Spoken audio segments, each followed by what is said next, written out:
partie remise en état des vérins. Donc les vérins hydrauliques sont repartis chez le fabricant pour être refaits intégralement. Il y a une partie électrique, donc avec la confection de nouvelles armoires électriques, et une partie automatisme qui était pour créer les programmes automates pour gérer le système de régulation. Et après aussi, il y avait une partie standardisation du matériel sur l'écluse de Saint-Simon, où on a démonté tout ce qui était hydraulique et remis à neuf avec le même système qu'on retrouvait sur les écluses de Ham et Hautfoy.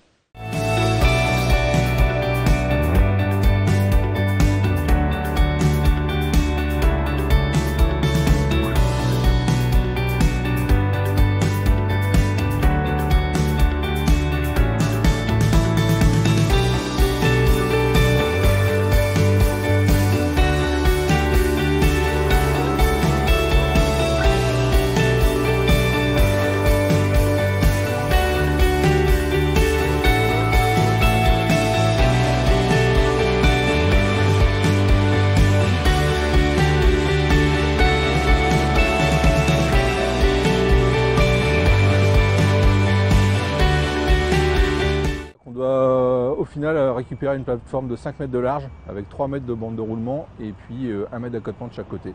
Sachant que le chemin qui reste fait à peu près entre 2 mètres, voire des fois presque quasiment 1 mètre restant. Donc il faut restituer en fait le chemin originel qu'il y avait sur le chemin de halage il y a une vingtaine d'années en fait. Alors là sur ce chantier là on fait du renforcement de berge, c'est-à-dire que toute la partie manquante on va essayer de retrouver le pied de berge originel en mettant en fait une assise en enrochement. Après les enrochements on vient poser un géotextile et sur le géotextile en fait on vient remettre en forme la berge en appliquant de la craie. Et une fois que la berge sera reconstituée, on viendra remettre par-dessus une terre végétale qu'on engazonnera et on retrouvera une berge naturelle à la fin, une fois que les travaux seront finis.